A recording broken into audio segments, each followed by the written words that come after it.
licenciatura de arte de la Universidad del Claustro de Sor Juana y actualmente es coordinador del área de investigación del Centro de Investigación Teatral Rodolfo Cosío.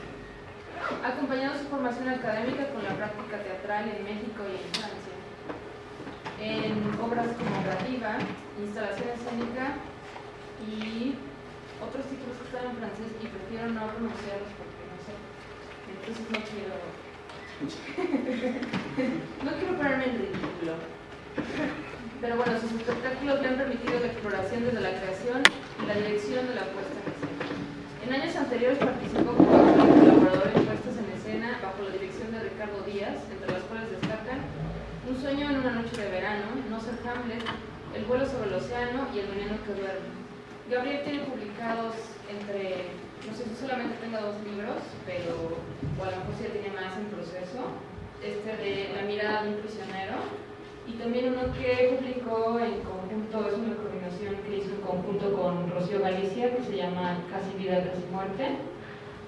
Y bueno, los dejo ya, estamos finalmente en la mesa. Muchas gracias, Gabriel. Gracias. Gracias, buenas tardes, y antes que nada pues una disculpa enorme por la tardanza, por su tiempo y porque no calculé la distancia a esta hora, el tráfico y la burocracia que implica entrar a la unidad de bosque, sobre todo cuando hay estreno en el Julio Castillo. Entonces parte de la demora es por eso. No tenemos ¿señal? ¿Sí?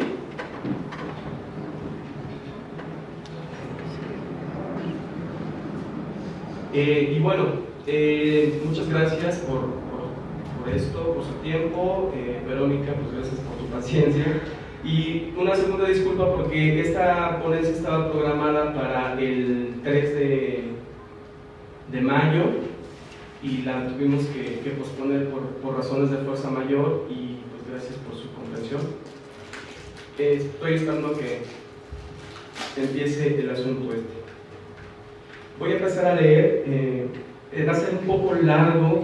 Yo espero que en algún momento había empezado una dinámica de exposición que fuera un poco distinta a las ponencias comunes, donde uno habla y ustedes escuchan y las preguntas se van rezagando hasta que uno las olvida y al final ya no se acuerda de qué es lo que iba a preguntar.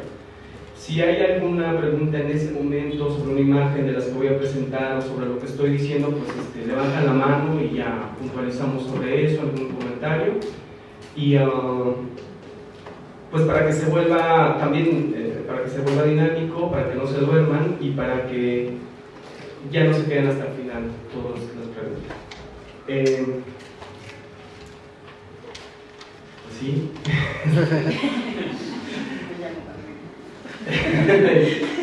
No, bueno, les voy a pasar a contar un poquito cómo he trabajado el tema de, bueno, la ponencia se llama Cuerpo y corporalidad de la escena contemporánea, esta sesión 9 de este ciclo de disección de una mirada, inventario y correspondencia entre la escena mexicana y sus espectadores. Sin embargo, voy a recurrir al viejo truco de los otros expositores que de repente se nos da por cambiar un poco los títulos y esa licencia poética que tenemos para entrarle al tema. Sobre todo, yo he titulado El ejercicio de la singularidad, apuntes para la constelación de un corpus escénico, a esta participación porque varios de los que están aquí ya me han escuchado en otros foros, sobre todo en transversales, y ya hemos abordado el tema del cuerpo, el cuerpo escénico, el cuerpo en otros niveles de representación, y justo ese fue el tema del encuentro de escena transversal del año pasado. Entonces, que por eso me invitaron a este ciclo, y justo no quería como volver a los mismos referentes y a los mismos ejemplos que ya ustedes conocen, que vieron la mayoría, pero tampoco quería dejarlos completamente de lado por los que pues, no habían visto este material. Entonces va a estar un poco mezclado. Parece que no quiere agarrar la imagen. Wow. Bueno. ¿Y será la compu? ¿Alguien trae una PC? Sí. Porque porque yo lo traigo en una... eso lo resuelve, ¿no? Sí, va. ¿Con PC puede funcionar? Yo creo que sí. Ahora, ¿nos la prestas? Gracias.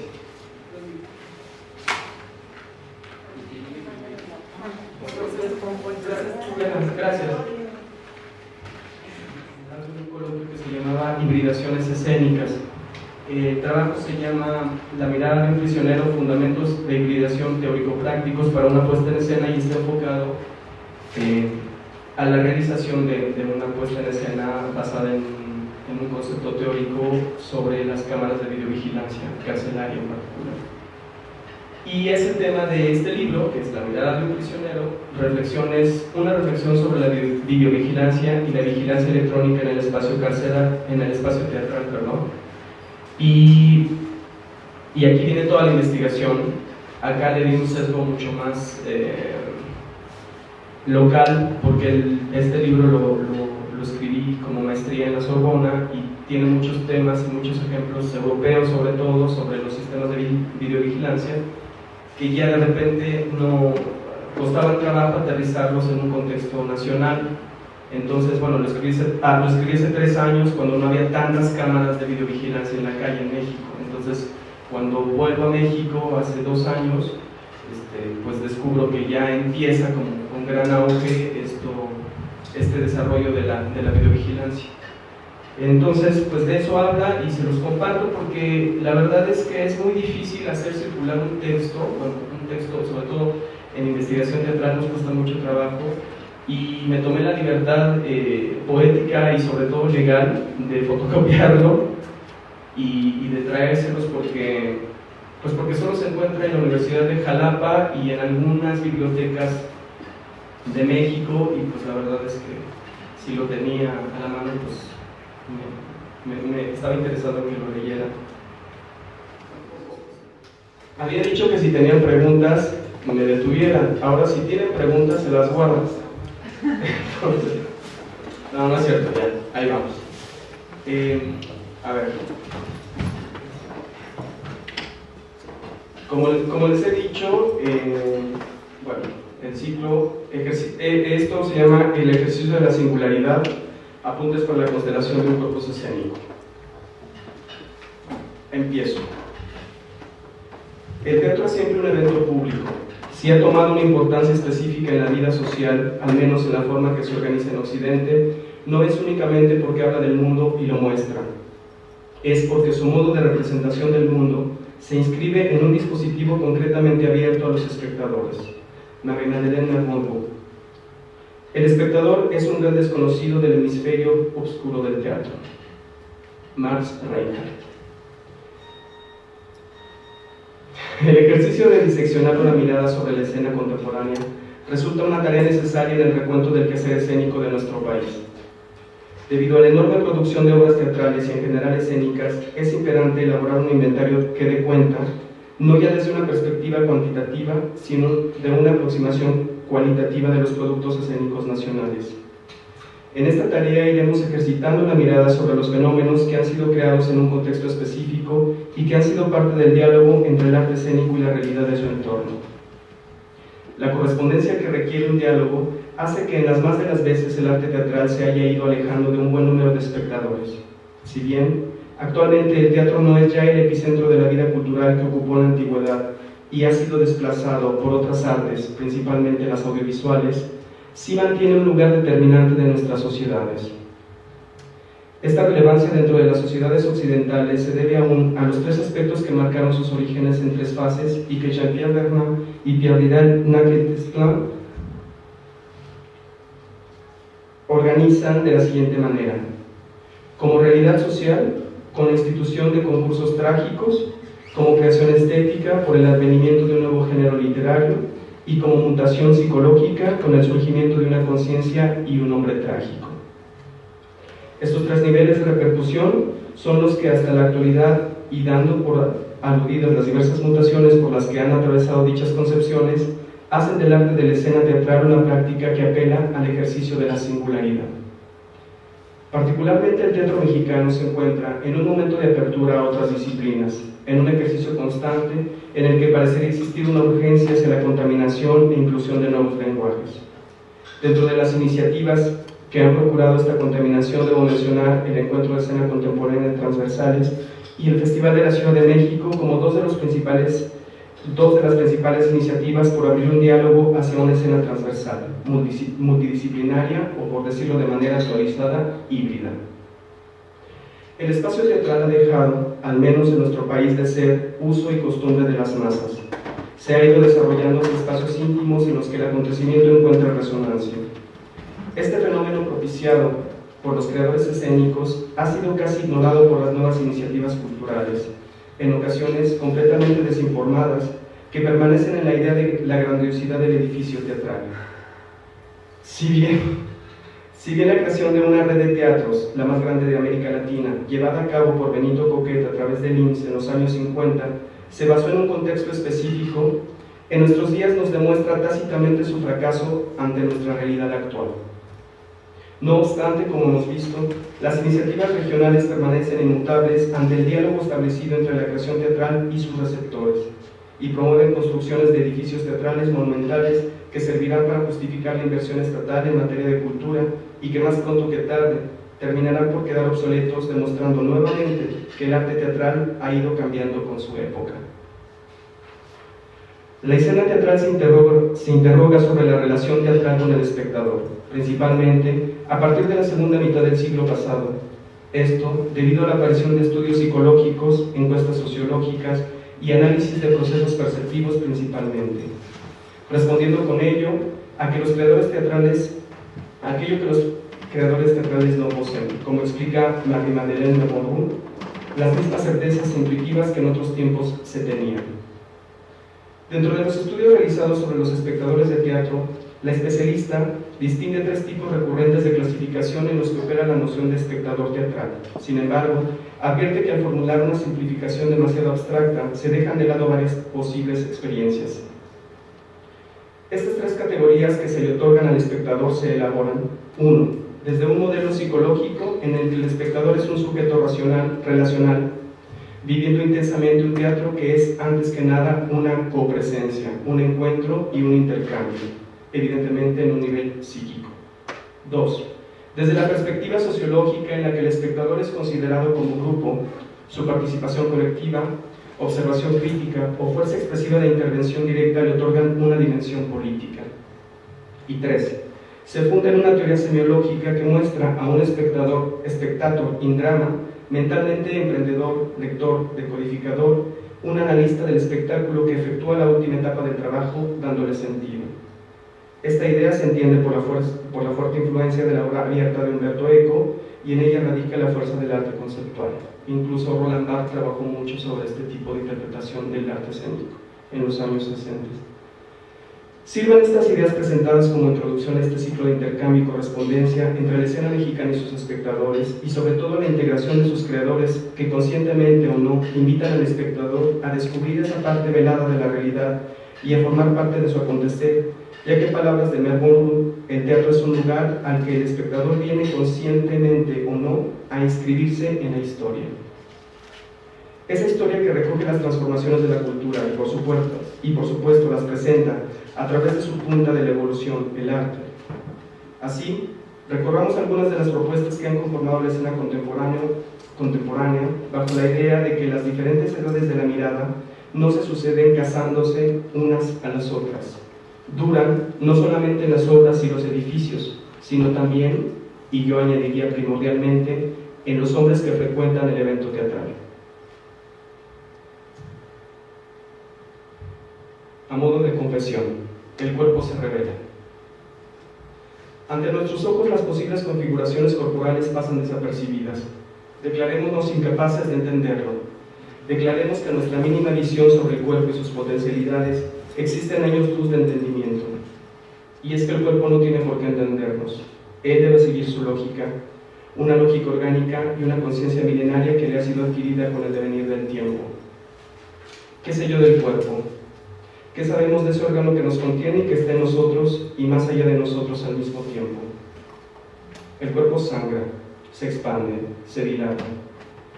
El cuerpo respira, se agota, renuncia. El cuerpo se abre, se llena de sentido y en algunas de las veces produce poesía. Algunas de las variantes del cuerpo aquí convocadas han sido abordadas en foros anteriores, en los que he intentado hilvanar posibles líneas de exploración sobre, para y por el cuerpo en la escena actual. Sin embargo, la infinita posibilidad se vuelve limitada al tratar de describirla a través de las palabras. Y es que hay cosas que no pueden ser codificadas. Las más de estas se alimentan y viven en el cuerpo. Hablar de cuerpo en nuestro quehacer escénico es en ocasiones materia redundante, discurso sobre un cuerpo implícito que se agota a fuerza de ser reiterativo. Sin embargo, al replantear los cuestionamientos habituales, nos encontraremos que el escenario del cuerpo, ese con el que transitamos nuestro devenir en el mundo, es el todo para ser. La infinita sorpresa del cuerpo cambiante en nuestra atónita mirada es la muestra de que sus posibles transmutaciones generan espanto, sorpresa, inquietud y abren caminos infinitos por los que nuestro instinto comienza a dar sus primeros pasos. Este texto que les comparto el día de hoy tiene la virtud o el defecto de ser texto encarnado en la experiencia viva, texto que nace del intento por exorcizar la sorpresa y el desagrado de convivir con la parte elemental del cuerpo, el cuerpo en urgencia, el cuerpo degradado por el dolor, lastimado por el accidente, en fin, violentado. ¿Y qué sé yo del cuerpo? Del cuerpo poetizado al ver su más biológica presentación. ¿Y qué sabemos del cuerpo cuando éste nos deja atónitos ante su inminente descomposición? El cuerpo, ese ser orgánico que me contiene, que nos contiene, me tiene a mí y posee todo de lo que venero, la vida. En un escenario de violencia en el que una fisura hacia la creación poética es casi imposible, se vuelve esencial seguirla intentando. En estas líneas transitaremos por varios universos creativos en los que el cuerpo ha sido presencia detonadora de discursos artísticos. En este tránsito podremos revisar algunas de las implicaciones que del, con, para y por el cuerpo se han elaborado en la escena del arte contemporáneo. Debido a que la evolución del arte es un discurso que dialoga con su época y contexto, he querido incluir trabajos que, aunque utilizan el cuerpo como eje de creación, no necesariamente implican un desarrollo escénico o performativo. Esta revisión por el quehacer de creadores diversos nos permitirá construir un panorama que nos dará referentes claros sobre aproximaciones particulares y nos ayudará a conformar apuntes para la constelación de un corpus escénico en el que el cuerpo es siempre el eje de creación.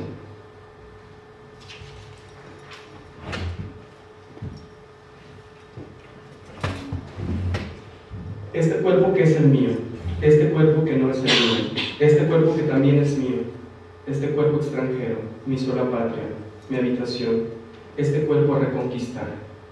Jean Hilbert. Hablar del cuerpo, conjunto de sistemas orgánicos que constituyen a un ser vivo, en un contexto de artes vivas, como son el teatro, la danza, el performance art y en general las llamadas desde no hace mucho tiempo artes performáticas, es una tarea complicada debido a la obviedad del término cuerpo. He titulado esta presentación El ejercicio de la singularidad, debido a que desde mi perspectiva, los nuevos medios de comunicación, internet, redes sociales, multipresencia, entre otras muchas fuertemente desarrolladas, pueblan la escena performática actual y en muchas ocasiones nublan nuestra visión sobre aspectos que permanecen inmanentes al arte vivo en el que el cuerpo es el eje de la exploración. Desde esta perspectiva, ejercitar la singularidad es en todo caso ejercitar la noción de cuerpo como componente único y eje de acción para la creación escénica. En estas líneas he querido elaborar, más que un panorama extenso sobre las múltiples aplicaciones del cuerpo en escena, un acercamiento sobre diferentes aspectos que van elaborando incidencias hacia el cuerpo. Desde lo cultural, lo religioso y finalmente lo político, podremos acercarnos a aspectos que van construyendo un cuerpo determinado en la vida social. De esta manera podremos comprender las relaciones que se generan de retorno a través de un lenguaje artístico y particularmente el arte escénico. En la primera parte veremos algunos trayectos e incidencias, ¿qué es esto?, de los aspectos mencionados que generan modificaciones en el cuerpo, a través de los cuales se construyen códigos culturales que generan identidad o la rechazan, y en una dinámica en la que el cuerpo es receptor y contenedor de dichas ideologías. El cuerpo en este sentido es el escenario en el que dichas ideologías se cumplen volviéndose carne. En respuesta a dichas incidencias veremos cómo el arte puede responder a través de la creación de un lenguaje propio, detonando reflexiones creativas en distintos soportes, desde tratamientos directos con el cuerpo como los utilizados por la performance art, hasta lenguajes más diversos en la producción artística de la segunda mitad del siglo pasado. En la segunda parte nos adentraremos en el campo de las artes escénicas para revisar cómo, específicamente, el cuerpo en juego ha ejercitado sus técnicas para responder a una necesidad expresiva, desde los emblemáticos movimientos de los ojos en el teatro kabuki, el cuerpo muerto utilizado en el escenario postcatastrófico del Japón en la danza Buto, la gestualidad empleada a través de modelos zoomórficos, hasta la implementación de técnicas y entrenamientos específicos dentro de las disciplinas concretas como el teatro corporal. En esta parte nos ocupará hacer un recorrido por distintos acercamientos que han ocupado al cuerpo desde una noción de herramienta entrenada para la representación escénica bajo la noción específica de performance como virtuosismo, hasta una visión donde el cuerpo inicia un recorrido alejándose cada vez de la noción de representación y ejecución ideal. Finalmente, a lo largo de la tercera parte podremos abordar casos en los que el cuerpo va creando discursos para potenciar sus capacidades y en ocasiones magnificando su espectro expresivo a través de medios tecnológicos, y revisaremos algunos de los ejemplos relevantes de la escena actual, abordando trabajos en los que el cuerpo ha sido punto epistémico de creación, comportándose bajo partituras de acción escénica. Trayectos e incidencias. Voy a tomar agua. En Occidente, el cuerpo ha sido desde la época clásica el referente para la creación artística. Recordaremos que en la Grecia clásica el canon de proporción perfecta para la medida del cuerpo humano estuvo dado por la medida de 7 cabezas, es decir, que la altura ideal para la representación escultórica del cuerpo humano correspondía en altura a 7 veces el tamaño de la cabeza. Siglos más tarde, durante la época renacentista, encontramos una vuelta en la consideración del cuerpo como referente para la creación artística. De esta manera, podemos señalar la importancia del cuerpo en tratados de perspectiva renacentista, particularmente la emblemática obra de Leonardo da Vinci, El hombre de Vitruvio, que es esta, Canon del cuerpo humano, de 1494. En esta obra da Vinci deja como manifiesto la correspondencia existente entre la altura del cuerpo humano por la extensión entre la punta de los dedos de mano a mano con los brazos extendidos. Este tipo de aproximaciones de artistas sobre el cuerpo humano llevado a cabo por Leonardo da Vinci, que son los bocetos de Leonardo, logró tener consecuencias en trabajos posteriores como el realizado por el pintor francés Géricault en 1819. Géricault conformó una serie de bocetos que fueron registrados registrando el estado de descomposición que mostraban los cuerpos depositados en la morgue tras el naufragio de la fragata Medusa. De esta manera, durante 6 meses de bocetos, logró conformar la composición para la creación del cuadro El naufragio de Medusa. La obra de Géricault en la época tuvo relevancia debido a la representación de los cuerpos mostrados en el óleo. Sin embargo, vista la luz de nuestra actualidad, el estudio de Géricault representa uno de los primeros trabajos de registro del proceso creativo enfocado hacia un fin definitivo, la creación de una obra artística y en este caso una pintura al óleo. Independientemente de la atención prestada por artistas hacia la aplicación del conocimiento sobre el cuerpo en el campo del arte, ha existido siempre una inmanente relación entre la ideología de cada cultura sobre el cuerpo de los ciudadanos. Dentro de algunas culturas africanas se presenta una extensa variedad de incidencias corporales destinadas a fines rituales y estéticos. Dentro de los más polémicos que podemos mencionar a la luz de la actualidad se encuentran el uso de aros en el cuello de las mujeres para alargar sus miembros, o más aún la debatible tradición de amputación del himen a edad temprana para evitar el placer sexual en las mujeres. En América Latina, la incidencia de modificaciones corporales son comunes dentro de grupos étnicos específicos, por ejemplo en la Amazonía Oriental en Brasil, pueblo indígena de Aguagajá, en el que la imposición de prótesis es aplicada para modificar los labios de los integrantes del grupo. Otro de los ejemplos más contundentes entre los aspectos religiosos y los usos de costumbres respecto al cuerpo es el que se da en los países practicantes del Islam de manera radical, o digamos los practicantes radicales, para no generalizar. En estas sociedades existen aspectos que determinan la convivencia entre hombres y mujeres a través de la utilización de velos o burkas que impiden la exhibición de algunas partes del cuerpo de la mujer y que en varios casos se destinan a cubrir por completo el cuerpo femenino.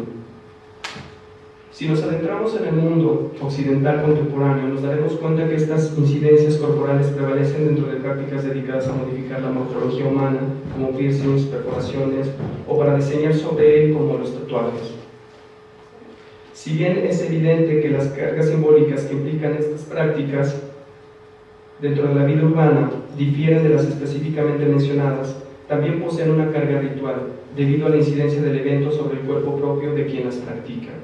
En todo caso, si observamos detenidamente, encontraremos que las causas que los motivan no son tan distintas o ajenas que las que provocaron su aparición en las culturas primitivas.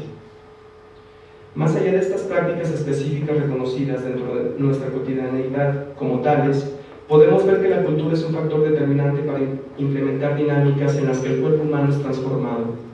Un ejemplo sobresaliente de ello se da en nuestro país, en el que debido a un choque cultural y a una diferencia genotípica entre los rasgos indígenas, color de piel, complexión, color de cabello, y los cánones estéticos dominantes de Occidente, las modificaciones estéticas sobre el cuerpo son cotidianamente aplicadas y debido a su gran número van siendo asimiladas de manera casi natural.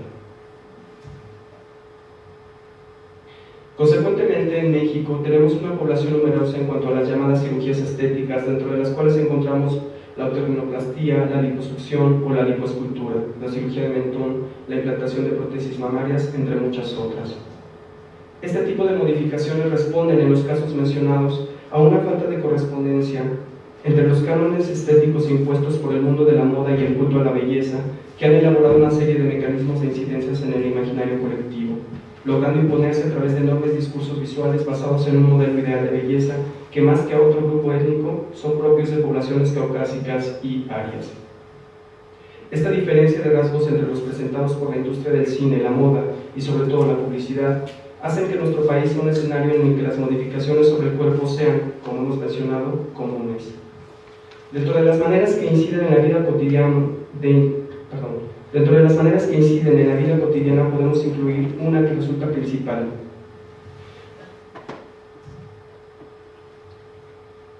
la dimensión del espacio habitacional en las diferentes circunstancias y situaciones de los habitantes. Por ejemplo, una adaptación espacial que modifica la manera relacional. Es evidente la relación que se establece en las grandes ciudades en contrapartida con las comunidades rurales. Por ejemplo, ciudades como París, en la que los espacios son sumamente reducidos, 9 metros cuadrados por mínima habitacional legal, la manera de relacionarse entre los habitantes es distinta a la de México. Así encontramos espacios públicos en los cuales, debido a esta restricción, la voz debe ser más baja, puesto que en ocasiones el restaurante se come codo a codo con los otros comensales, o la relación dentro del transporte público es distinta, en donde debido a la extrema cercanía es necesario interponer alguna barrera visual para no coincidir con la mirada del otro. En México, aspectos de la cultura que han establecido este tipo de dinámicas corporales son, por ejemplo, la mirada no frontal fuertemente arraigada en una gran población. Si no los miro es porque estoy leyendo ahora, Esta mirada desde la no frontalidad ha sido explicada por Octavio Paz en El laberinto de la soledad como la mirada ladina, una mirada que se genera de lado y no frontal. Desde una perspectiva cultural, entendemos de ahí el término de indio ladino, ¿no?, que mira de lado. Desde la perspectiva cultural entendemos que este aspecto, que hoy en día sigue siendo común dentro de la población mexicana, corresponde a una imposición colonial en la que los colonizadores de la Nueva España impusieron prácticas de relación a los indígenas. Una de ellas consistió precisamente en la subordinación de la mirada del sirviente frente a la de su patrón. Así, esta imposición social se logró transformar en dinámicas relacionales y hasta nuestros días forman parte de nuestras prácticas cotidianas. Dentro de este tipo de prácticas, dentro de nuestro país, podemos referir a una serie de prácticas empleadas por los antiguos mexicanos relacionadas con el culto a la guerra, la fertilidad y la sustentación del poder. Así encontramos el desollamiento de los enemigos de guerra y su apropiación por parte del vencedor como prenda del poder en batallas futuras. Xipetotec o Xipetotec, en realidad no sé cómo se pronuncia, pero puede ser alguna de las dos, o el señor desollado. Esta acción contundente en cuanto al cuerpo humano y su aplicación directa hacia un fin específico va más allá de la metáfora y es puesta en marcha de manera literal por los antiguos guerreros. Así, en este caso, el vencedor viste en futuras batallas la piel del enemigo vencido y desollado, que es esta representación. Otra de las formas más representativas que coinciden en los usos y costumbres de la vida prehispánica es el culto que se origina hacia las mujeres muertas en alumbramiento. Estas mujeres, llamadas Cihuateteo en la cultura totonaca de la Mixtequilla, eran consideradas como mujeres sagradas debido a la causa de su muerte. El hecho de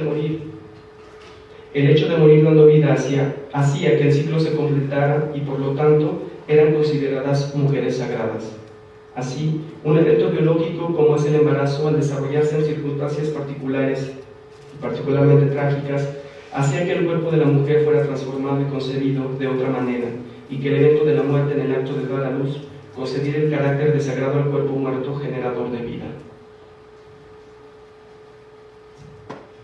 La creación artística como retorno.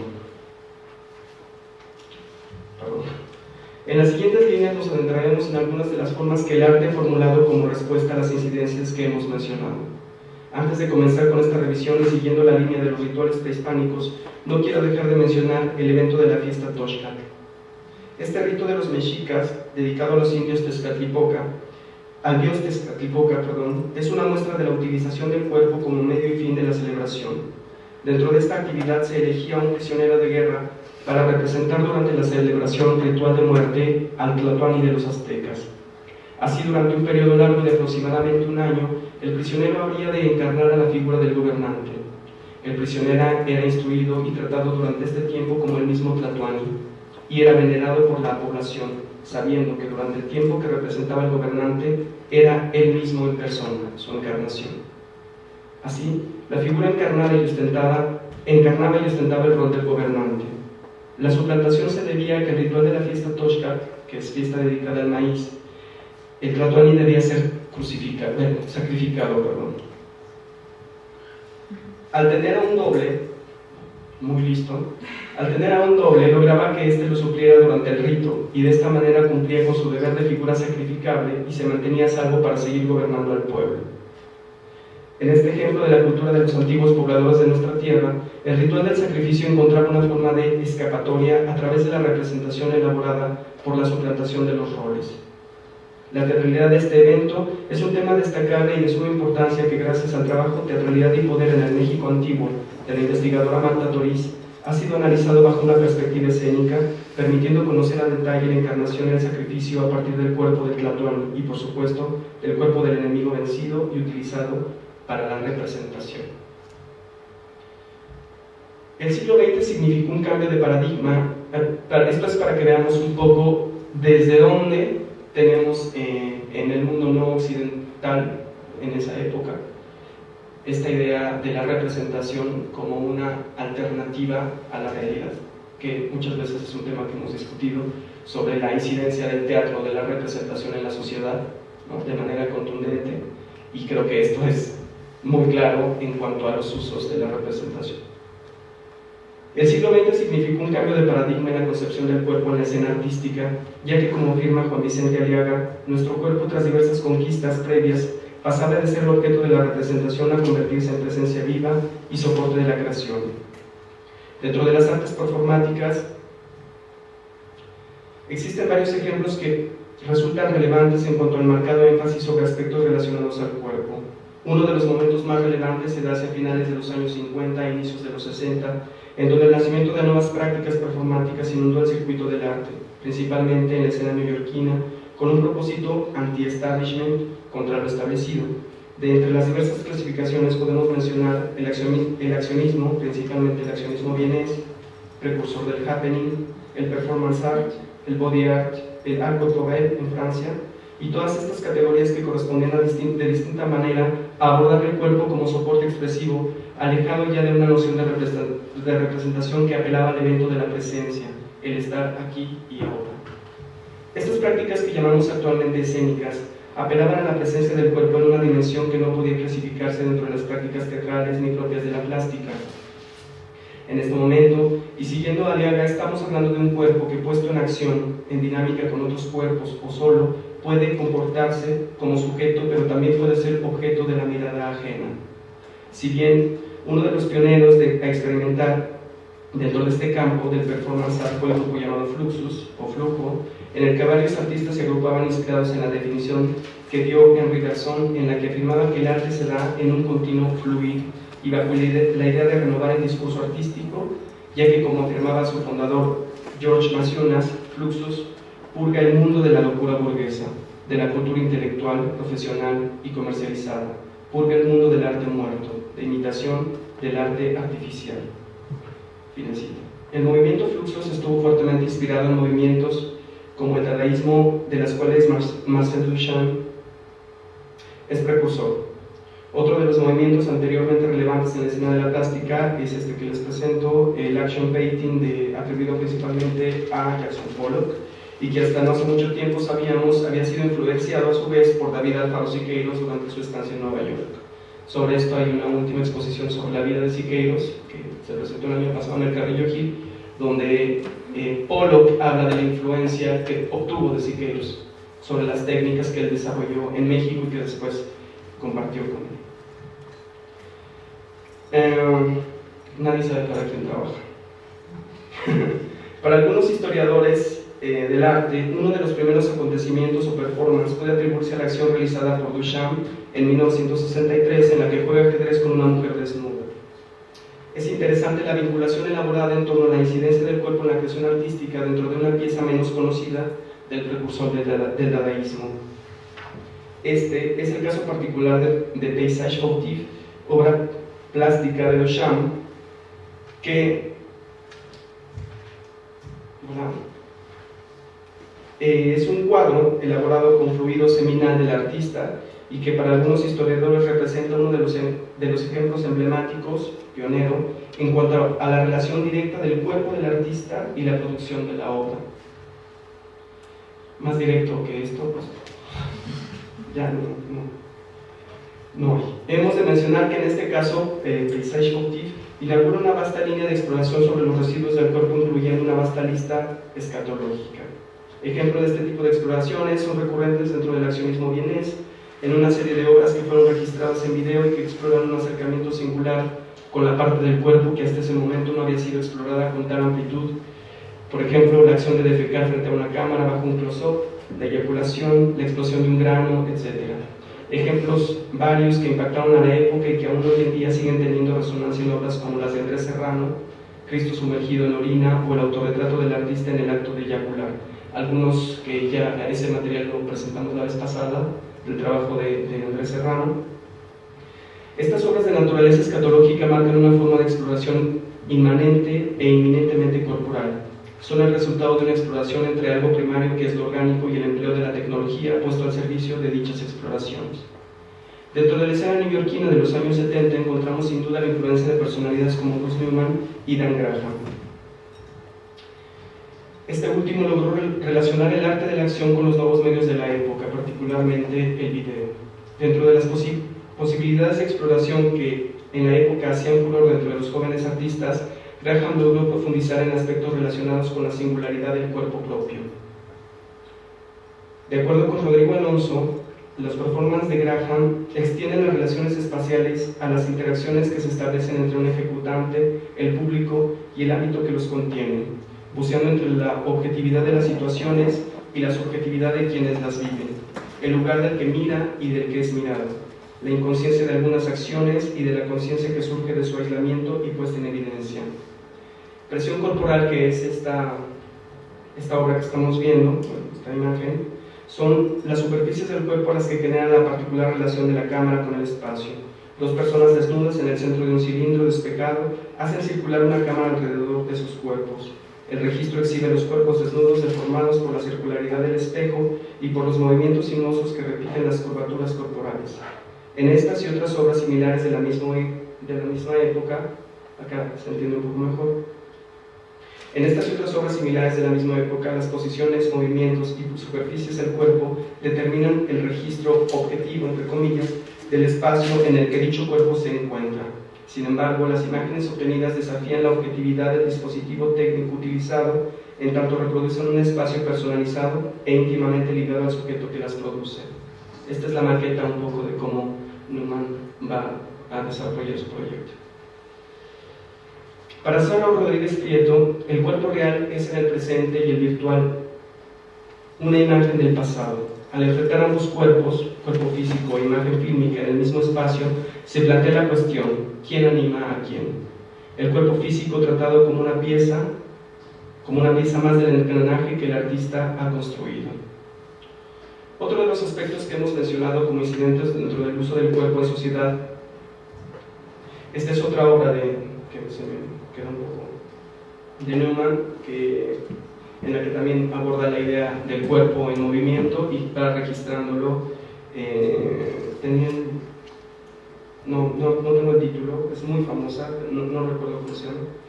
Y él está brincando en el centro de la galería mientras su imagen es reflejada por el espejo, pero también es capturada por la imagen video y transmitida con un desfase temporal. Entonces podemos ver en la imagen que está al fondo de la galería un tiempo anterior al presente en el que él está brincando. Entonces juega mucho con esta idea de la presencia en ese momento. En 1993, otro de los aspectos que hemos mencionado como incidentes dentro del uso del cuerpo en sociedad es el de las cirugías plásticas y el del uso de prótesis con fines estéticos.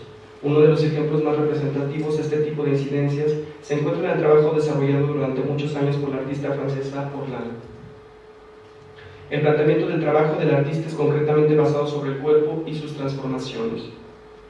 Este es uno de sus performances más conocidos, que seguramente habrán visto en algunos otros lados. Todo esto está en video.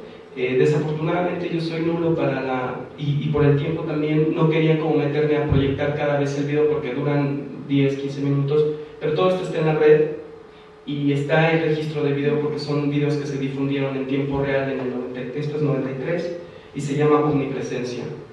Les cuento, en 93 la performance Omnipresencia en Nueva York es transmitida vía satélite. Las imágenes de su operación navegan por el mundo en tiempo real. Mientras una enfermera le limpia la sangre que chorrea, el cirujano le introduce el bisturí en la herida abierta, asistimos a la escena de la oreja colgando y la paciente maquillada como para una fiesta sonríe a la cámara y contesta preguntas que el público le formula en directo desde Toronto.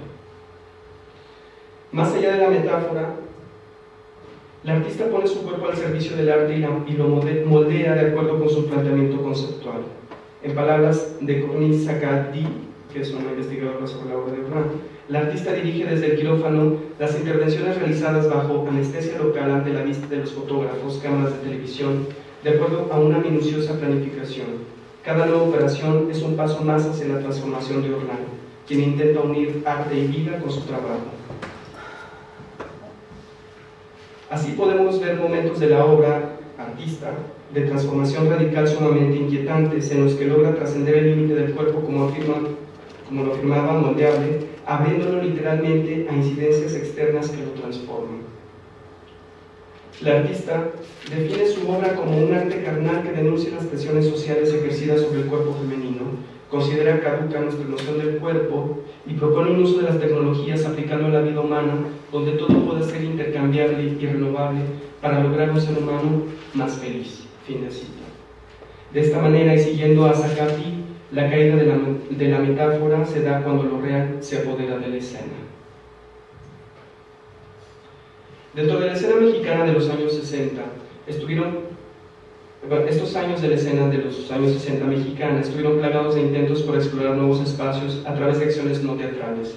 El antecedente en acciones proto-performáticas puede situarse desde la aparición en 1940 de Isabel Marín en la inauguración de la Galería de Arte Mexicano, ataviada con una túnica y una mariposa en la cabeza, acción que para la performancera y estudiosa de la performance art, Maris Bustamante, muestra la deuda que tienen las acciones no objetuales con el surrealismo y con el movimiento mexicano de vanguardia conocido como estridentismo, desarrollado entre 1922 y 1927. Ahora está Angélica García, que creo que huyó, pero Angélica ha trabajado mucho esta época del desarrollo del performance art en México, sobre todo el no grupo junto a Solenaro, que es una de las curadoras de las exposiciones que han dado cuenta de esto en el Museo de Arte Moderno, toda la parte de los años 70, 80 del no grupo y los primeros grupos de performance en México. Comentario de María. Esta década de los años 60 estuvo fuertemente impregnada de experimentaciones escénicas desarrolladas por el chileno recién llegado a México, Alejandro Jodorowsky. Jodorowsky va a desarrollar el concepto de efímero pánico, una mezcla entre fiesta-espectáculo, de acuerdo con el especialista en las prácticas del performance art, Antonio Prieto. Estos son los esbozos para las acciones antiteatrales que buscará un hombre que desde temprano se identificará con el surrealismo, la pantomima y el teatro del absurdo. Existen varias acciones cometidas, porque son actos cometidos los de Jodorowsky, por el artista, que en la mayoría de las veces lo llevaron a obtener una respuesta colérica por parte de los jóvenes espectadores mexicanos. Sin embargo, su propuesta tuvo resonancia en jóvenes creadores nacionales, ya que siguiendo a Prieto, la apertura interdisciplinaria de Jodorowsky lo llevaría a asociarse con artistas de la naciente vanguardia mexicana. Después bautizada como Generación de la Ruptura, como Manuel Felgueres, Juan José Urrola y Alberto Gironella. A partir de la llegada de Jodorowsky, la escena, no tengo imágenes de Jodorowsky porque creo que es bastante conocido su trabajo, o todos hablamos de él y nadie presenta su trabajo, ¿verdad? También, pero una disculpa, perdón. Uy, no sé qué pasó.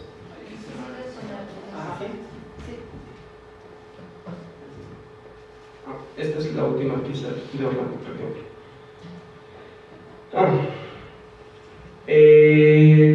Para Antonio Prieto, el arte de acción tiene varias aristas y posturas en cuanto a la época que se van desarrollando. Esta actualidad de diálogo con el contexto le dan, desde mi perspectiva, una fuerza primordial para responder a los aspectos que denuncian o sobre los que se busca incidir desde la escena artística.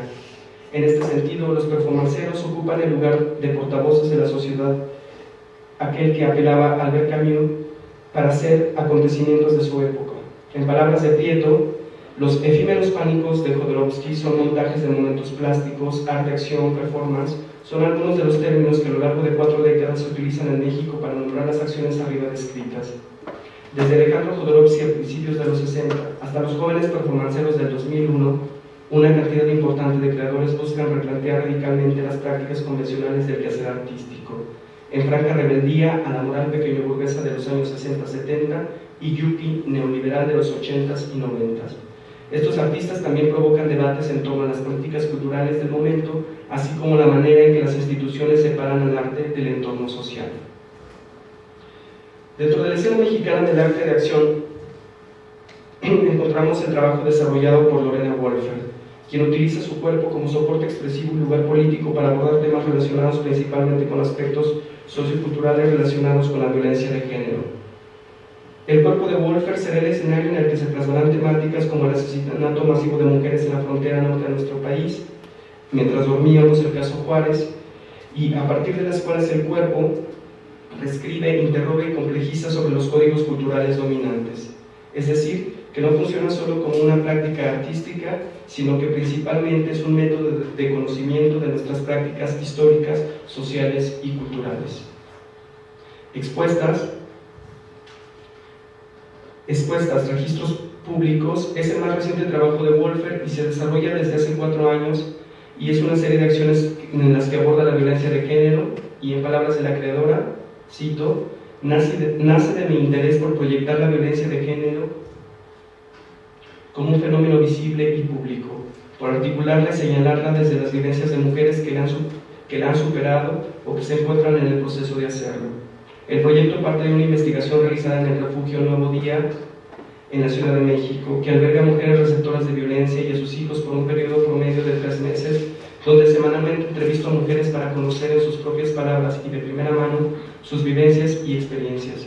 Sus testimonios han sido el punto de partida para producir una gama de performance, acciones e intervenciones presentados principalmente en espacios públicos. Esta es la última imagen sobre este tema de Lorena Wolfer, y acá les incluí parte de su trabajo del que no menciono, que es Soy totalmente de hierro. Es un trabajo de que algo más en el artículo que les compartí, donde es una respuesta a toda esta propaganda del Palacio de Hierro, en particular donde soy totalmente Palacio, y ella publica esto, alquila espectaculares a lo largo del periférico y pone este tipo de frases. Lo curioso es que creas que puedes controlar mi imagen, soy totalmente de hierro. El problema es que pienses que mi cuerpo te pertenece, soy totalmente de hierro. Ninguna campaña publicitaria es capaz de silenciar mi voz, soy totalmente de hierro. Este es, digamos, uno de los ejemplos que a mí me parecen más evocadores sobre esta respuesta inmediata de la performance a través de, pues, desde la plástica y la composición y todo, pero la forma de ponerlo es incidir directamente en la vida social. Finalmente, en la escena actual del performance art nacional llama la atención el trabajo de Bolívar, que es La congelada de uva, o Cate tirado por su incidencia sobre el propio cuerpo. Ya no quise abundar sobre esto porque haremos, aquí está Bolívar y La congelada de uva con Juan José Burrola, y no quería dejar de presentar esta imagen que me parece que es muy emblemática por las dos generaciones justo de Burrola y después esta. Y la otra que es del trabajo de La congelada de uva, de sus trabajos más polémicos, como siempre, todo lo que hace ella, donde el público le comía la vagina y se comía el merengue, ¿no? Estaba completamente como pastel y podías pasar a quitarle un pedazo de merengue. Es más complejo de esto que lo estoy diciendo, lo hago muy abuelo de pájaro, como dice, pero me pareció que era importante presentarles. El cuerpo en juego. Taitoku Sur, segunda parte. Vamos rápido, ¿voy muy rápido o están despiertos todavía? Aquí está. Tú me dices. El cuerpo en juego. Taitoku Suru, aprender por el cuerpo. En japonés, la palabra aprender se dice Taitoku Suru, aprender por el cuerpo. A lo largo de la segunda mitad del siglo pasado y principalmente como hemos revisado en la década de los 60, el cuerpo ha sido objeto preponderante de creación en la escena artística occidental. Dentro de las décadas de 1960 a 1990, el estudio sobre este tipo de obras que implicaban al cuerpo en un juego tuvieron un fuerte desarrollo. En la escena teatral, el énfasis sobre el cuerpo se debió principalmente a la disociación de representación teatral con el texto escrito. Dentro de esta época, podemos mencionar al teatro postdramático, que modificó la noción de teatralidad e influenció fuertemente otro tipo de acercamientos escénicos. Dentro de este segundo momento, nos adentraremos en algunos de los ejemplos que han empleado el cuerpo en una concepción particular, ya que de acuerdo con el especialista Oded Aslan, si queremos abordar formas del teatro contemporáneo en donde el texto no es ya primordial o coreografías recientes, hay que leer el cuerpo y su movimiento y comprender su funcionamiento interno y observar la evolución de aprendizajes y entrenamientos o trainings. El tema del uso del cuerpo en el juego teatral en las décadas entre 1960 y 1990 ha sido objeto de estudio por un equipo de especialistas que integran el grupo de prácticas teatrales de hoy, coordinado por Oded Aslan, quien nos explica que investigadores en ciencias de la vida y ciencias humanas ponen el énfasis sobre el conocimiento del cuerpo erigido sobre sus dos piernas, luchando contra la pesadez y manejo del movimiento en su relación e intercambios con el afuera, sus desplazamientos en el espacio. Fin de cita. En la escena teatral, dentro de prácticas específicas de este tipo, encontramos el uso o empleo del cuerpo desde el teatro pobre de Grotowski hasta el body art, en los que el cuerpo no es ya un instrumento de representación, sino el lugar mismo de la creación. En estos casos se observa una voluntad por volver, quitándose de encima toda la carga exterior, a un estado de pureza o desnudez primaria. En esta experimentación se implica la idea de un intérprete que, en palabras de Anaïs Gordon, es entendido como no solo un simple ejecutante, sino una persona apta a comprender, a ver y crear su propio personaje, según su sensibilidad, imaginación, conocimientos, concepción de obras. En este tipo de propuestas, la noción de la representación teatral se mantiene apelando a nuevas opciones dentro de la concepción del trabajo con los intérpretes. Veremos más tarde cómo este tipo de concepción se va modificando hasta eliminar por completo la idea de representación. Dentro de las propuestas de este tipo que nos ocupan, en este apartado entenderemos el cuerpo en juego, dentro de la representación dramática, como un cuerpo activo en el cual, siguiendo Aslan, es animado desde el interior. Una energía consciente circula en él, que produce y sostiene comportamiento y movimiento, en una entera movilización de fuerzas psíquicas y musculares. El estado de alerta al que se pretende involucrar este tipo de intérprete tiene relación con el estado de alerta de un cazador o de un animal a punto de cazar a su presa. En este sentido, podemos evocarles innumerables ejemplos entre el cuerpo activo del intérprete sobre la escena y el cuerpo activo de un animal en alerta por su presa. De esta manera, el estado que exige la escena es, en palabras de Aslan, un estado que no evoluciona frente a nosotros, espectadores, en una errática maquinal. Todas sus facultades mentales y musculares están en alerta. Dentro de las inspiraciones escénicas más destacadas encontramos el ejemplo de las danzas indias o las del buto, ejemplos de disciplina y rigor físico en los que el cuerpo es entrenado para optimizar su desempeño en la prestación del espectáculo, en el desarrollo performático, en el sentido performance, de prestación en escena, en este espectáculo. Este tipo de trainings utilizados en Oriente evocan aspectos que en el contexto nuestro, por lo menos, modifican sus concepciones, es decir, que los aspectos utilizados dentro de las artes orientales provienen de un pensamiento milenario en el que la energía, el aliento, la calidad del movimiento y etc. conllevan a una relación mística. Esta relación, que sobrepasa la función del teatro o la danza, tiene importantísimas connotaciones dentro de nuestra sociedad occidental. Dentro de los grandes creadores contemporáneos que utilizan este tipo de entrenamientos para crear una gestualidad particular, podemos mencionar a Eugenio Barba, Julian Beck, Grotowski, Streller, Bob Wilson, Ariane Mushkin y, por supuesto, Peter Brook en mancuerna con Yoshi Orita. Dentro de las diferentes disciplinas corporales puestas al servicio de la representación teatral, encontramos aquellas que buscan decodificar al cuerpo de los usos que tradicionalmente ha adquirido. Esta búsqueda de un reaprendizaje cultural del cuerpo busca reconstituir el cuerpo de las deformaciones sociales y culturales que lo han ido moldeando, y a través de un trabajo sobre aspectos como relajación, concentración, ritmo, fluidez, fortalecimiento, es que operan. Este tipo de trabajos es predominante en intérpretes de Higata, por ejemplo, de Cantor, o sobre todo más actual, sobre los trabajos de Pina Bausch. La idea sobre el cuerpo disciplinado para el arte escénico se ha ido modificando y notablemente durante las últimas décadas del siglo pasado, y transformando la idea de cuerpo óptimo.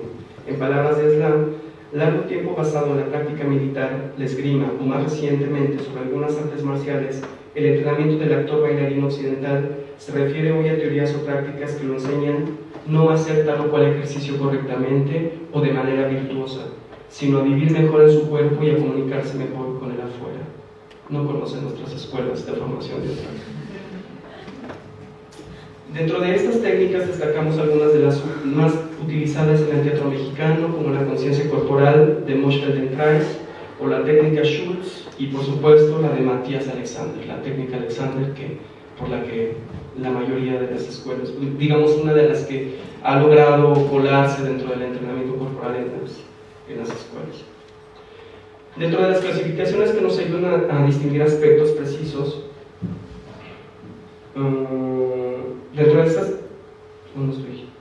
dentro de las clasificaciones que nos ayudan a distinguir aspectos precisos del entrenamiento corporal, podemos distinguir motricidad, mirada, respiración, voz, gesto, palabra, entre aspectos más amplios como individuo y sociedad. Todos estos son puntos, digamos, de partida epistémica para desarrollar el trabajo del cuerpo dentro de una escena no tradicional, pero sí muy contemporánea.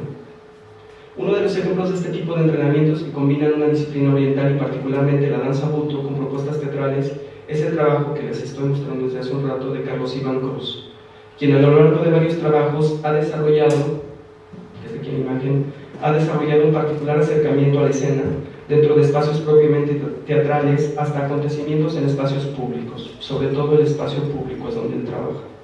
Para este creador hidalguense, el cuerpo es el punto de partida de la propuesta y de la protesta para un trabajo relacionado intrínsecamente a la danza buto, que ha formado, y a partir de estos preceptos ha formado un grupo llamado Teatro Cuerpo Social, con el que ha realizado desde diversas aristas acercamientos a aspectos sociales y políticos específicos, como la implementación de la ley Arizona o la problemática fronteriza desde la experiencia en comunidades de Durango.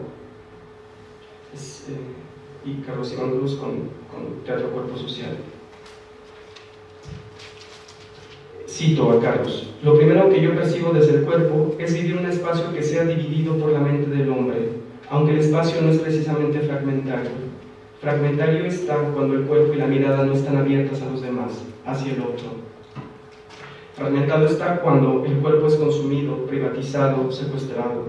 Me refiero al cuerpo social, físico, espiritual y mental. Dentro de los creadores que aplican este tipo de técnicas de entrenamiento se encuentran Eugenio Barba, que es uno de los ejemplos más cercanos para la escena mexicana, para quien el ejercicio de la espontaneidad del actor se fundamenta principalmente en dos vías distintas: la aculturización y la inculturación. La primera como el proceso de aprendizaje de un grupo a otro que impone nuevos modelos al comportamiento. En este primer proceso se trata, según Barba, de ir hacia la creación de una complejidad diferente y artificial. En esta vía se trata en todo caso de la gran tradición artística codificada como el ballet clásico, yo entrecomillo, la pantomima o el bel canto. Para el creador la base es la imposición de un cierto número de movimientos que a medida en que se van combinando crean un sistema complejo, una especie de naturaleza alternativa, dice el creador. En este proceso parecido al del aprendizaje de una lengua extranjera, el actor o bailarín va a ir creando una serie de acciones o movimientos, partituras, dentro de las cuales podrán acceder a una cierta libertad en una especie de flujo libre. Yo entrecomillo libertad porque siempre está supeditado a la técnica. Para Barba el término aculturación tiene que ver más que a algo negativo proveniente de una imposición a algo y no de una libertad de elección. Todo esto, parte de esto es traducción mía, entonces si hay algo que de repente no hace mucho sentido, pues les pido una disculpa, pero es que lo leo ahora y de repente hay cosas que de repente pierden un poco de sentido. De este modo, todas las técnicas en las que se basará la prestación del intérprete tienen un origen distinto a su estado cultural originario y no son una decisión autónoma del aprendiz. Este tipo de práctica va disociada de los conocimientos o comportamientos adquiridos por el individuo dentro de su cultura. Un proceso de aprendizaje sin dolor, que es, digamos, el intrínseco en el que nos desarrollamos. Dentro de los efectos que genera este tipo de aprendizaje, el creador distingue dos: el nivel externo, que define la participación a una colectividad o a un grupo cultural definido, y el íntimo, estrictamente personal. Las formas impuestas por estas disciplinas se vuelven parte de la experiencia propia del intérprete y de su ser en el mundo. La vía de la inculturación, que es la segunda que es para crear la espontaneidad entendida como en el presente de la escena, porque es uno de los preceptos en los que Barba basa toda su teoría del estar del actor en escena, que es espontaneidad, alerta, pues. En el intérprete se basa la vía de inculturación para crear la espontaneidad en el intérprete se basa en todo en el conocimiento de su comportamiento cotidiano y natural. En este segundo proceso se trata de generar condiciones que transforman las relaciones culturales cotidianas en comportamiento escénico. En este proceso, dice Barba, para hacerse el actor es suficiente saber hacer visible, para uno hacerse el actor, es suficiente saber hacer visibles sus propias reacciones, incluso de lejos, de hacerse escuchar, de saber imitar el comportamiento cotidiano. Hay que ser capaz, de una forma u otra, de interesar al espectador, de golpear y guiar su atención, ¿no? ¿Qué es esto? Esto que estoy haciendo ahora, por ejemplo, ¿no? Tratar de que estén en presente y que yo esté respondiendo a una necesidad de comunicar. Como hemos dicho, la idea de estos trabajos se mantiene supeditada a la idea de una creación escénica guiada por un director de escena y a una construcción de personajes. Un teatro que en la escena europea es considerado como teatro dramático o de prosa, para distinguirlo del teatro danza, que ha sido una de las fuertísimas líneas de desarrollo a partir de Vandekeilius o Pina Bausch, que han sido como los pioneros, y bueno, ahora es teatro de prosa, por decirlo, no es porque sea necesariamente de prosa, pero por darle un término. Dentro de este tipo de reflexión, Barba apela a la imposibilidad de los programas escolares que forman actores y que en palabras del creador no son suficientes, ya que recurren a un saber formulable y formalizado y elaboran una enseñanza de una sola dimensión. En este caso solo se puede dar la razón a aquellos que afirman que el arte del actor no se enseña. Incluso hay que saber si se puede aprender y bajo qué condiciones. Fin de cita. Dentro del aprendizaje del intérprete en culturas orientales, el papel del mentor o maestro es fundamental para mantener la continuidad de los procesos creativos que permanecen dentro de un linaje específico. Esta especie de gurú del arte escénico es sobresaliente en tradiciones como la del teatro kabuki o el teatro no. En el kabuki estas dinastías de intérpretes se mantienen durante siglos y van generando este prestigio y esta dinastía. Número 3. Ya. De repente siento que hablo muy rápido y si no, es ¿no? entendible. Gracias. A ver, prácticas corporales actuales. Anteriormente hemos hablado de la reiteración frecuente en la que recurrimos al hablar de artes vivas y corporalidad. Sin embargo,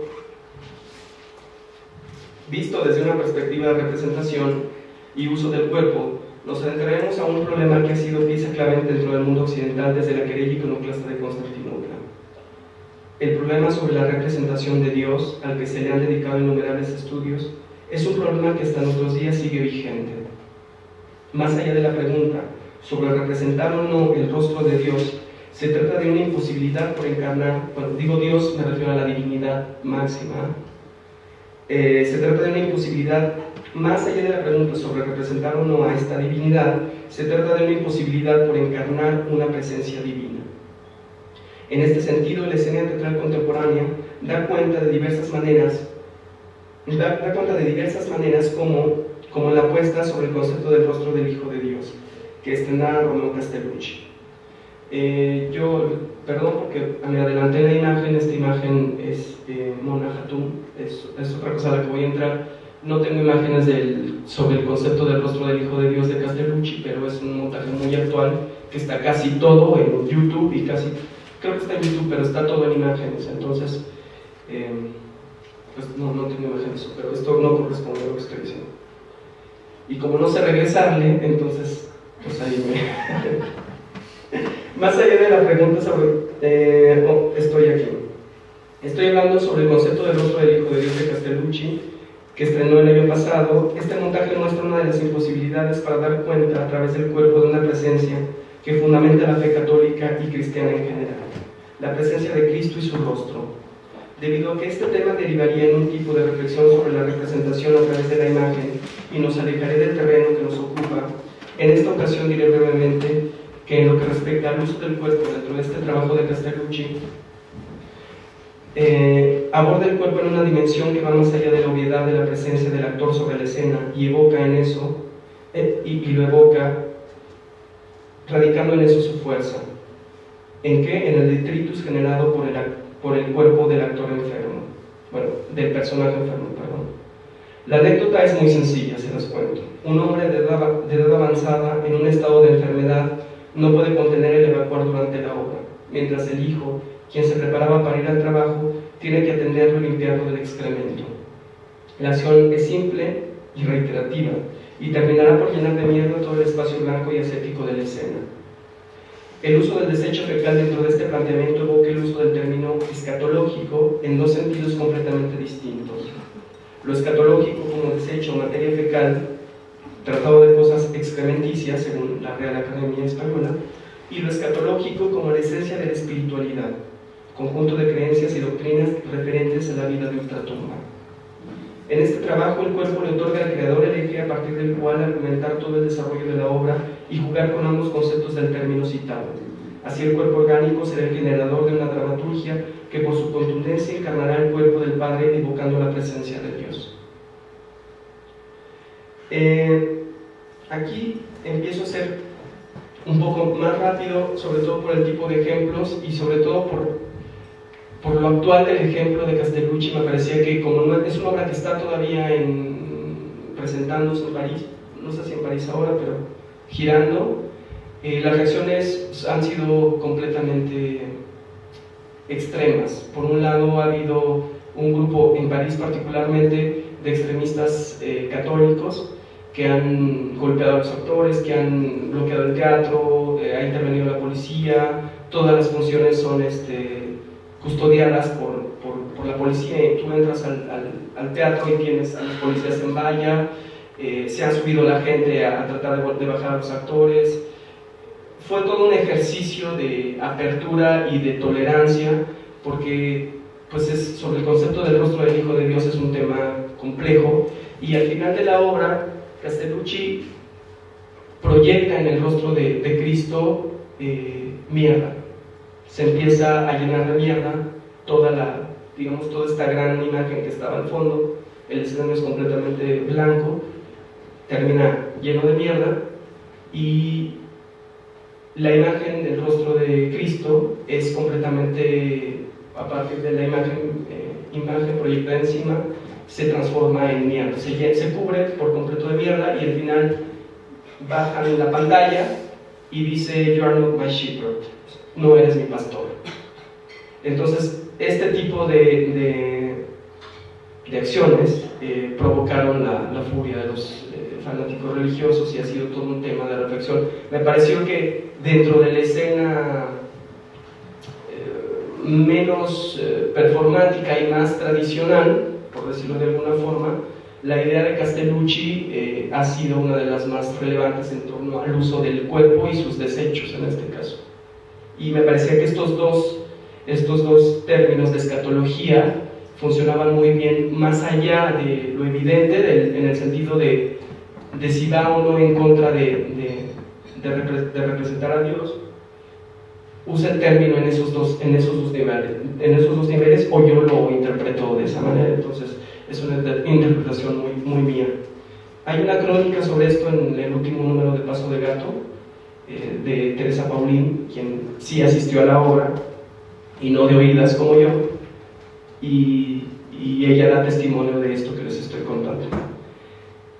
Otro de los ejemplos, ya porque para hacerlo ya un poco más ágil, porque tengo un montón de imágenes todavía, es esto de Mona Hatoum. Es, como les decía, es un ejemplo no de lo que se hace en el teatro, pero de las herramientas que el teatro utiliza o que empieza a utilizar en México sobre entrar en el cuerpo. En esta obra se llama Cuerpo extranjero, es del 94, y Mona Hatoum se mete una cámara a través de una endoscopía y va transitando por su cuerpo. En el 94 esto era un ejercicio por lo menos innovador, y va haciendo todo este video que después lo expone en diferentes formatos. Esto es una obra de Marina Abramovic, donde juega con la imagen video y la presencia a través de simplemente una acción muy simple, de alterar la obra a través de la fisicalidad del formato y alterar la representación en video. Mona Hatoum también, ¿no?, en este tipo de acercamientos a el cuerpo como escenario de posibilidades, que es como había titulado la vez pasada la ponencia. Y aquí hay una obra que los nombres de repente me fallan, pero les voy a decir un poco sobre Cuerpo extranjero, que no es este. A ver cómo me regreso. Mientras ella se pone una cámara en el intestino, yo no sé cómo regresar esto.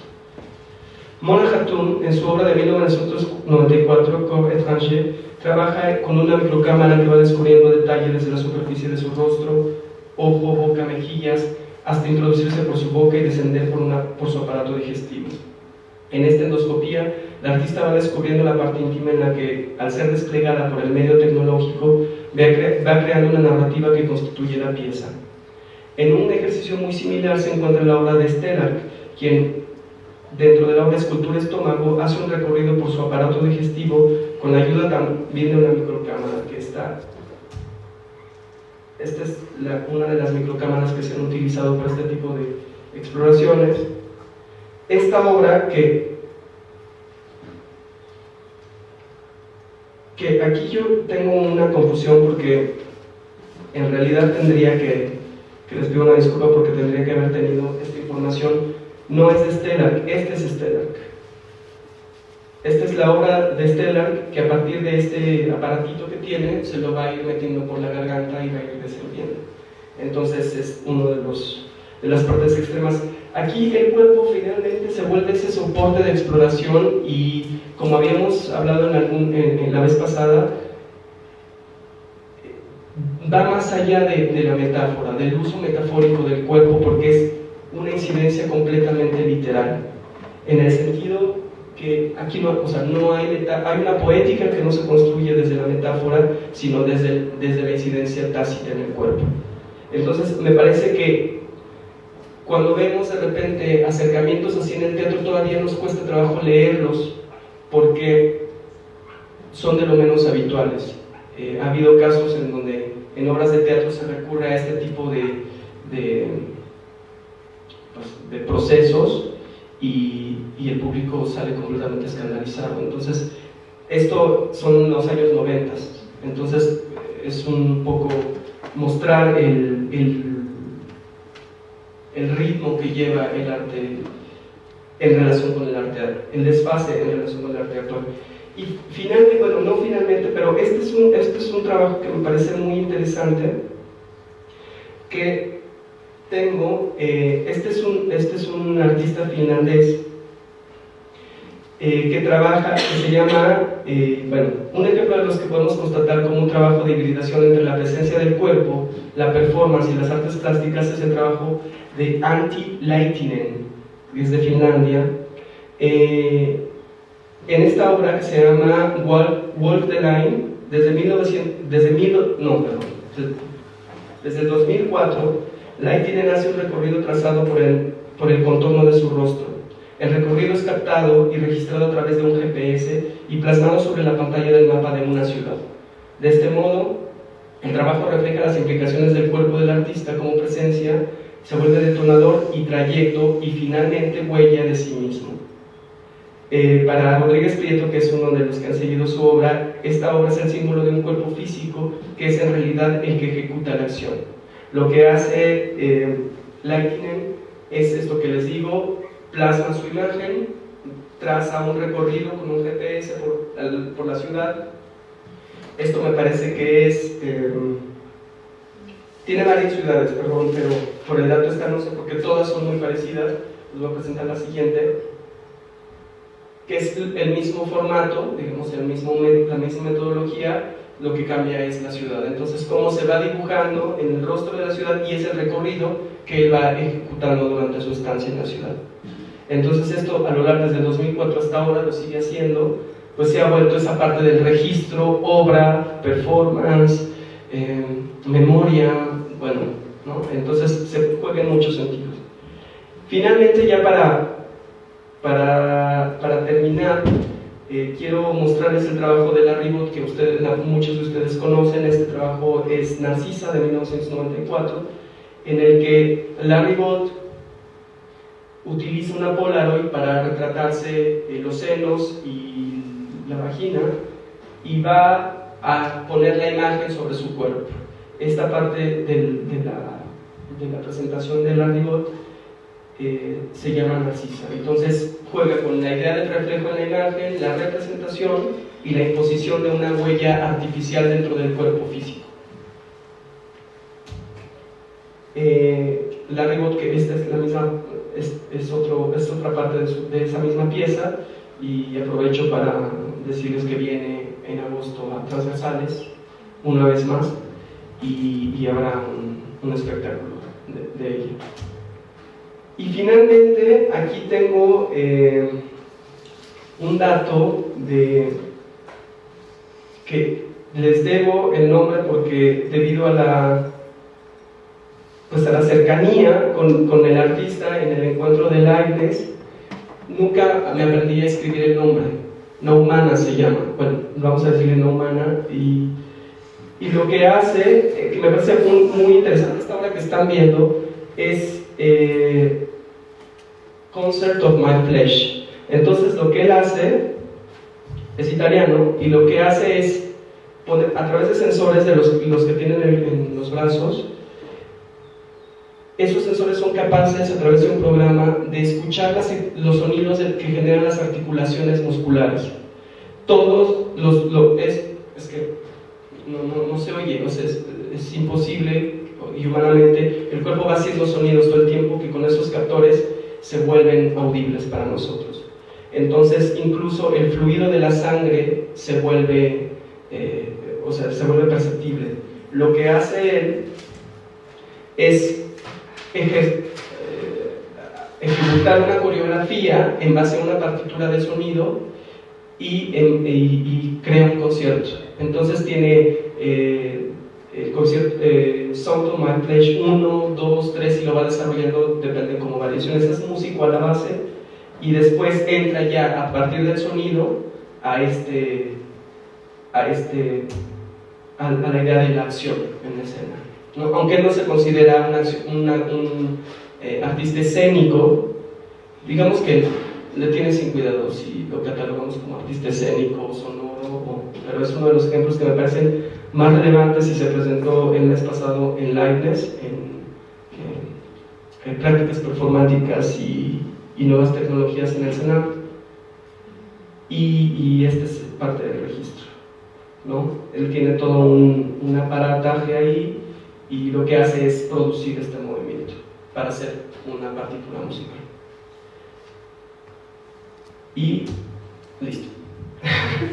Entonces, bueno, pues lo dejamos ahí para que no se vea tan masivo.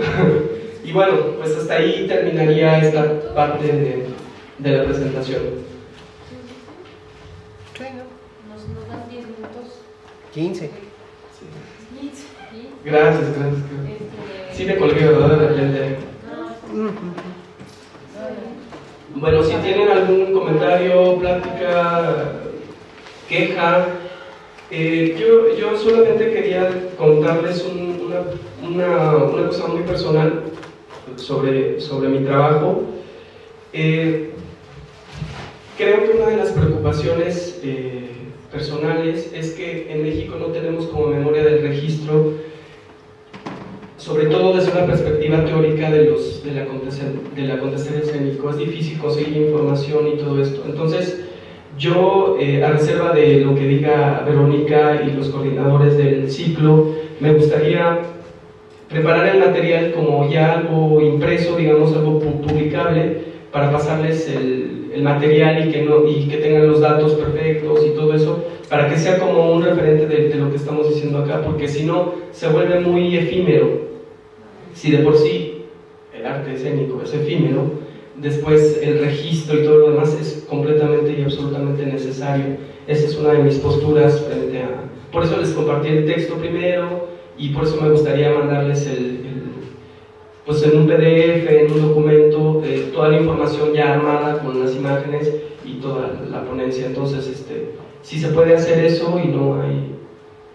Es que después para publicaciones y esas cosas no hay en vista publicaciones, ¿no? Bueno, o sea, una de las partes del proyecto era que esto derivara en una publicación. Ajá.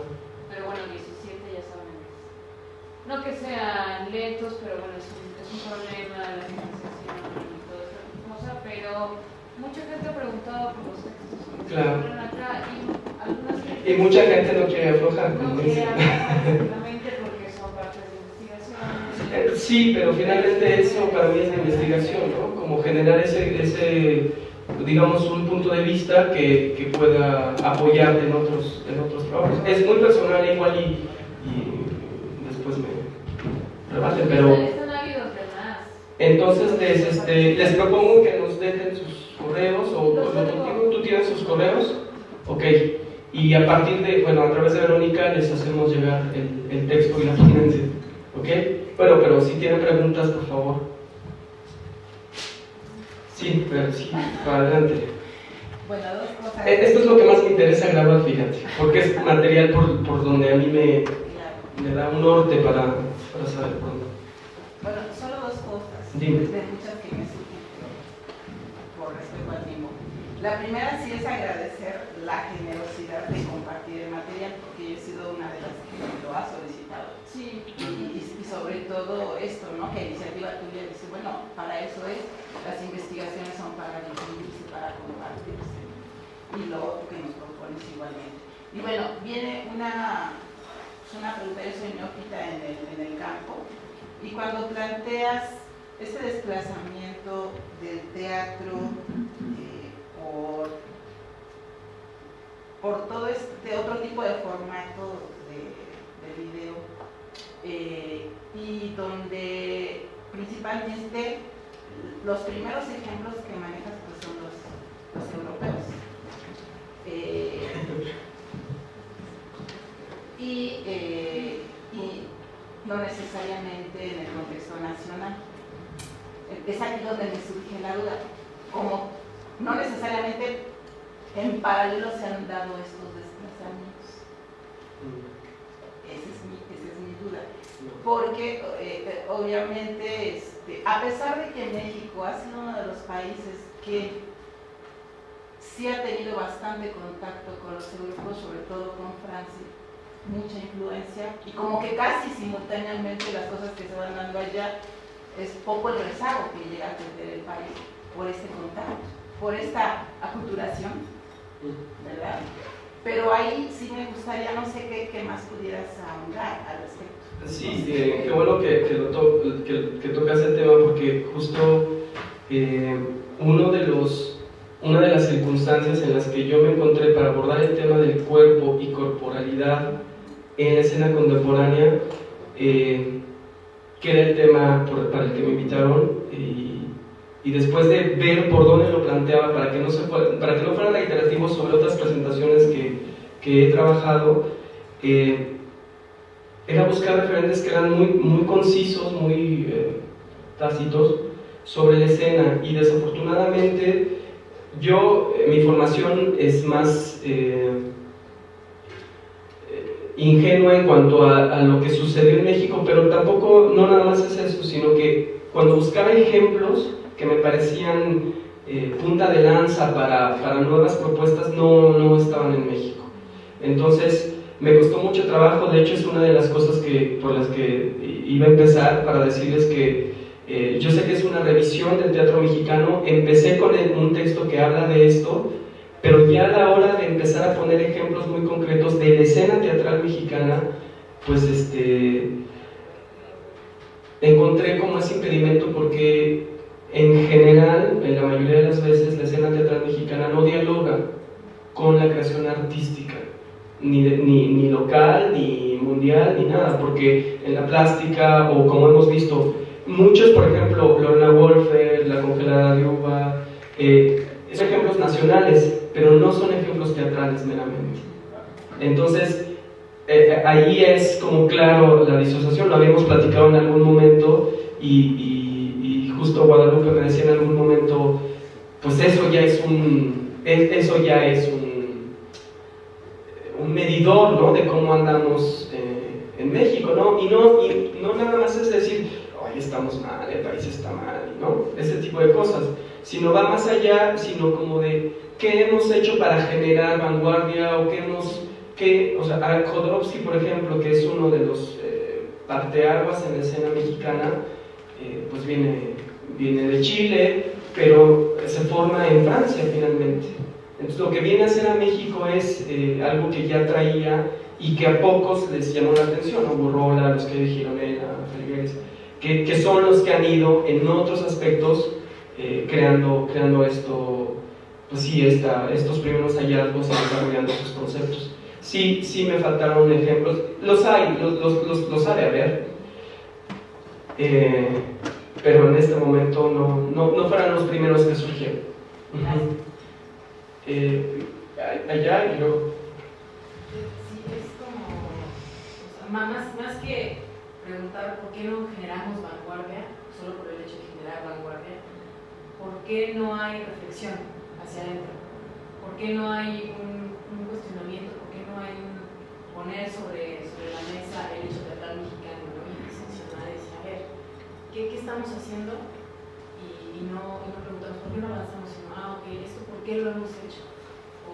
sé, ¿no? Como generar preguntas hacia adentro, en vez de decir, ay, sí, vamos a hacer igual que tal país. No, no, no. O sea, lo que me refiero más bien es como una reflexión, una autocrítica de la escena mexicana, al arte mexicano en general. No creo que está como congelado en el tiempo.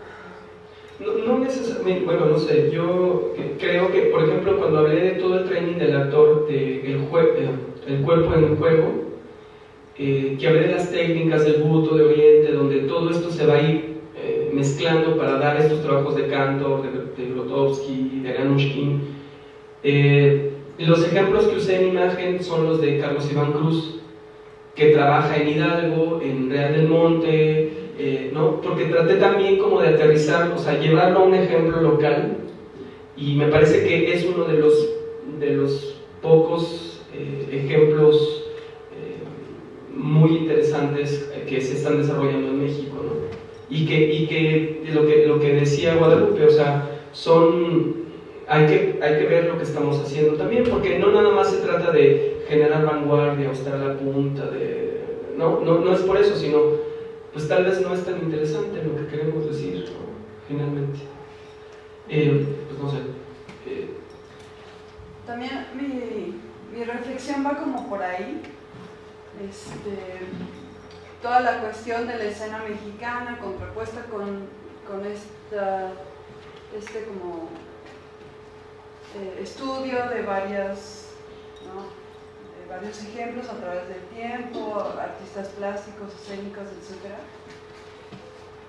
A mí me deja inconforme no poder ser observadora de mi propio tiempo, de mi propia gremio, de mi propio medio, ¿no?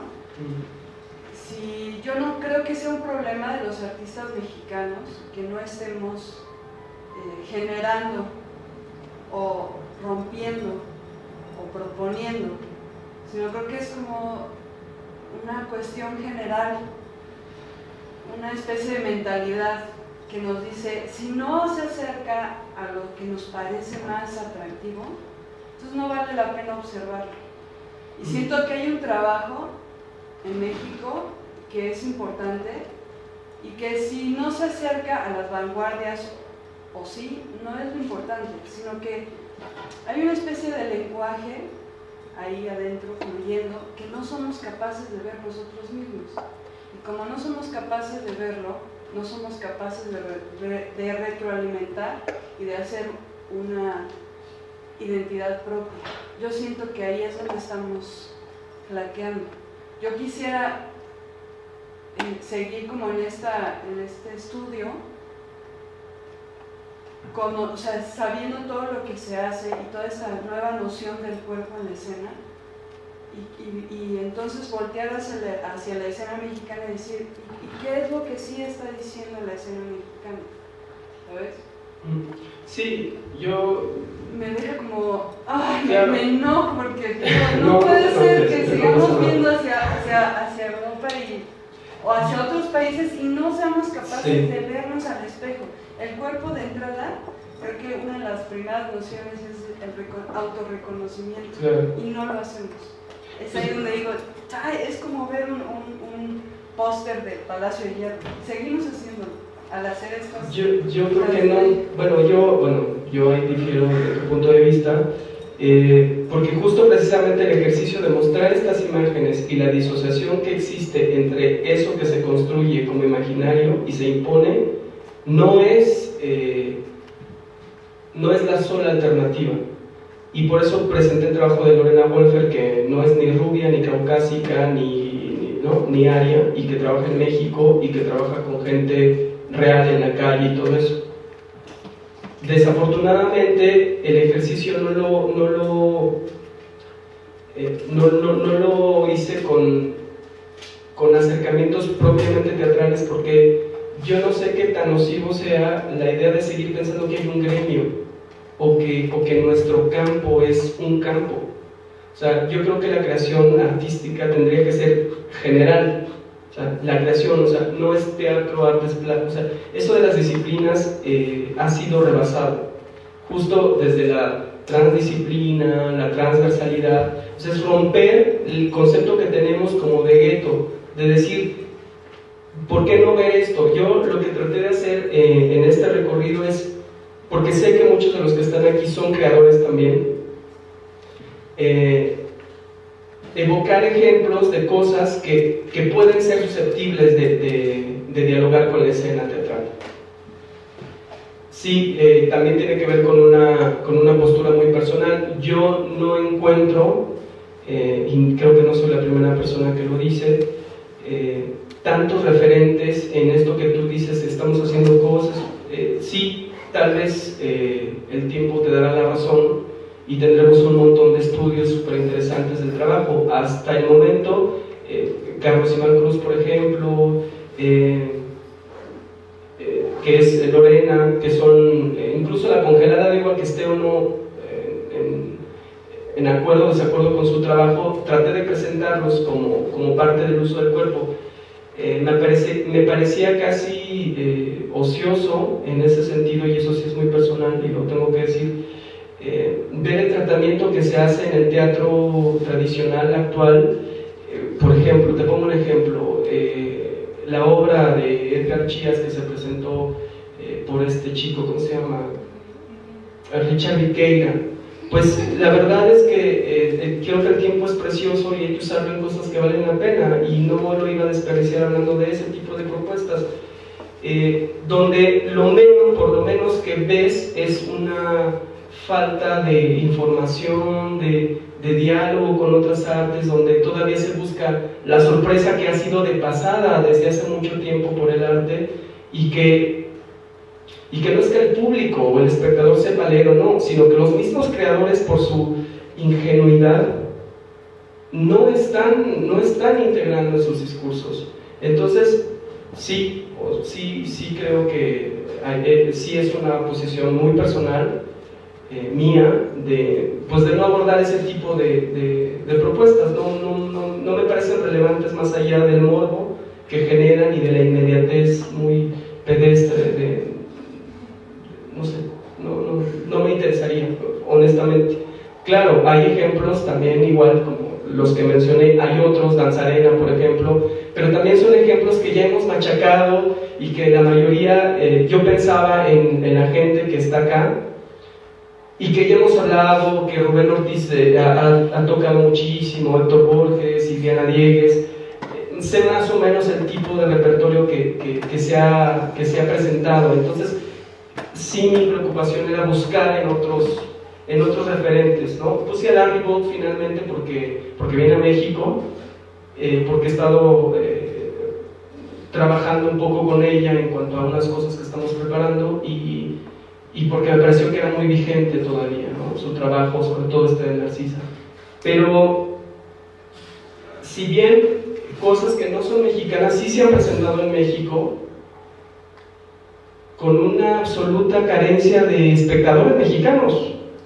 Entonces eso también nos habla de una despreocupación de creadores o hacedores del arte escénico, y en eso radica también la incomunicabilidad, ¿no? Entonces, durante todo este encuentro que te digo de Liveness, no había una persona que yo conociera de teatro o de performance nacional. Y es muy preocupante, porque sí hay cosas que se están... Esto que ves es el registro en México, pero, o sea, que dialoga con cosas que nos atañen a todos, ya no más allá de la nacionalidad, son cosas que se están presentando en México. Y por cierto tuvo muy poca difusión, Sí, bueno... Eso fue terrible porque estaba muy interesante todo lo que estaban proponiendo en cuanto al cuerpo. Exacto, sí, gestualidad, prótesis y metáfora.